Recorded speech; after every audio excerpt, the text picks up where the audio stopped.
Poin yang ke-13 Bapak Ibu Saudara, berapa banyak pengucapan syukur yang telah kita miliki. Kemarin kita sudah mendengar cerita mengenai Josafat. Pujian kita mendahului kemenangan kita. Ya, pujian, ucapan syukur adalah kunci mendapatkan kemenangan. Dan semua kepahitan, kemarahan, keluhan kita akan dikalahkan bila kita suka mengucap syukur. Nah, Alkitab berkata, ku masuki gerbangnya dengan ucapan syukur, halamannya dengan pujian. Kataku hari ini harinya Tuhan, ku bersuka sebab dia girangkanku. Dia girangkanku, dia girangkanku, oh dia girangkanku. Ku bersuka sebab dia girangkanku. Dia girangkanku, oh dia girangkanku. Ku bersuka sebab dia girangkanku. Amin. Begitulah baiknya Tuhan, dia yang menggirangkan kita. Amin saudara. Nah, Israel tidak berhasil masuk ke tanah perjanjian karena tidak percaya dan tidak bersyukur. Tidak bersyukur selalu bersungut-sungut adalah langkah pertama menuju pemberontakan. Roma 1 ayat 21 mengatakan, sekalipun mereka mengenal Tuhan, mereka tidak memuliakan dia sebagai Tuhan atau mengucap syukur kepadanya. Sebaliknya pikiran mereka menjadi sia-sia dan hati mereka menjadi bodoh dan gelap. Saudaraku, bukannya kita menyatakan syukur kepada Tuhan, malah menuntut lebih banyak bersungut-sungut, itu tidak baik, kita buang. Kalau kita mau berkemenangan, miliki hati yang selalu bersyukur. Masuk gerbang Tuhan dengan ucapan syukur. Jadi, apakah Zoe menguasai kita? Kita lihat dari apa yang kita ucapkan dari pagi sampai malam. Mana lebih banyak, sungut-sungut atau ucapan syukur? Kalau kita lebih banyak mengucap syukur dalam segala situasi, bertanda Zoe menguasai kita dengan lebih luar biasa dari sebelumnya.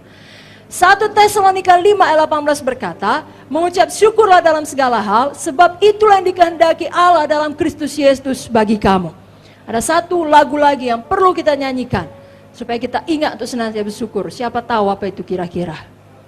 Iya betul, sekalipun pohon ara tidak berbunga, pohon anggur tidak berbuah,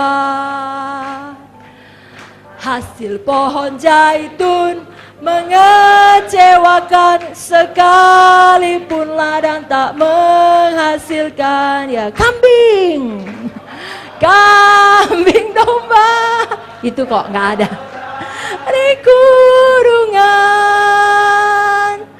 dan tidak ada lembu sapi dalam kandang. Namun aku akan bersorak-sorai di dalam Tuhan, beria-ria di dalam Allah yang menyelamatkanku. Amin. Nanti kapan kita menjelang hari-hari terakhir, mungkin kita sudah lebih capek badaninya, saudara langsung bilang sama kiri kanan, kambing. Artinya bukan dia kambing, artinya lagu ini, ingat apa yang dikatakan oleh Habakuk. Walau semua tidak beres, aku akan beria-ria di dalam Tuhan yang menyelamatkanku. Amin saudara. Tapi memang makin lama seseorang melayani, makin banyak pengalamannya, tentunya makin banyak juga pengalaman yang kurang baik. Kita harus jaga hati supaya tidak menjadi keras saudaraku. Karena kadangkala kalau kita tidak membiarkan Zoe, banyak pengalaman buruk yang kita hadapi, supaya bisa bertahan, sudahlah, keraskan sedikit. Jangan saudaraku. Ada cerita mengenai seorang anak Tuhan, dia punya peliharaan burung yang bisa menyanyi. Dia beli burung ini mahal, dia latih, dia taruh dalam sangkar yang baik. Dan dia sangat banggakan burung ini. Kalau ada keluarga yang datang, dan kalau ada sesama anak Tuhan yang lain datang ke rumah, dia akan bilang, lihatlah burungku ini. Lalu burungnya memang bisa nyanyi kayak tadi. Mungkin lagu, kau masuki gerbangnya dengan ucapan syukur. Gitulah burungnya kira-kira saudara. Jadi dia sangat bangga dengan burungnya ini. Dan pada waktu-waktu tertentu, Dia selalu buka sangkarnya, dia kasih minumnya, dan dia bersihkan bagian bawahnya yang sudah turun kotoran burungnya. Suatu hari pada waktu dia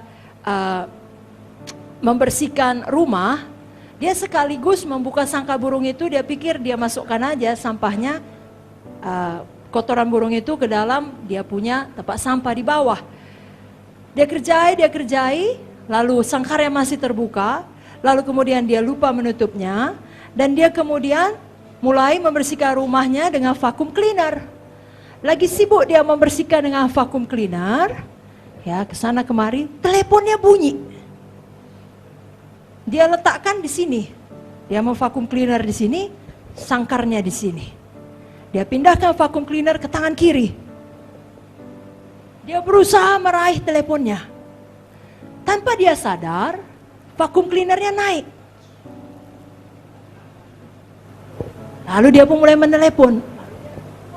Sambil menelepon, dia teruskan memvakum cleaner. Selesailah teleponnya. Kemudian dia balik, kerjakan pekerjaan lain. Pada waktu dia datang, mana burungku tadi? Dia heran. Nah, beberapa kali dia juga teledor, lalai, dan burungnya keluar, nanti masuk ke lemari, ya, di bawah gorden atau di bawah-bawah lemari yang lain. Jadi dia pikir kali ini pun seperti itu. Mulailah dia mencari, cari ke sana, cari ke sini, cari semua kamar, tidak ada. Lalu mulailah Tuhan berbicara. Jangan-jangan, apa kira-kira? Nah, betul, pada waktu dia jawab telepon, tersedot burungnya. Karena ukurannya tidak besar, masuk ke vakum cleaner. Langsunglah dia basah roh, dicarinya vakum cleanernya, dibukanya. Sudah penuh dengan kotoran. Dengan ajaib dan mujizat, selamat burung itu. Tidak kekurangan suatu apapun. Dia minta maaf pada burungnya, dibersihkannya, kasihnya makanan yang baik, kasihnya porsi ekstra daging dan apalah makanannya. Tapi saudara tahu, dia bersaksi di gerejanya sejak saat itu. Dia bilang, setelah burung saya keluar dari vakum cleaner, dia tidak pernah bisa menyanyi lagi. Tiap kali saya ajak menyanyi, dia hanya menatap jauh, matanya menatap. Saya tahu kenapa, dibayangkannya waktu dia tersedot itu. Itu pengalaman yang sangat menakutkan kepada burungnya. Maka hilanglah pujiannya, hilanglah nyanyiannya. Dia hanya, kita jangan begitu.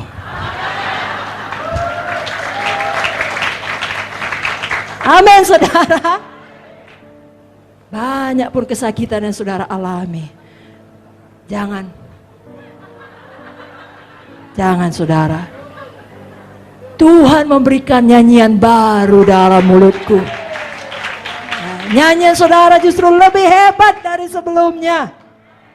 Amin.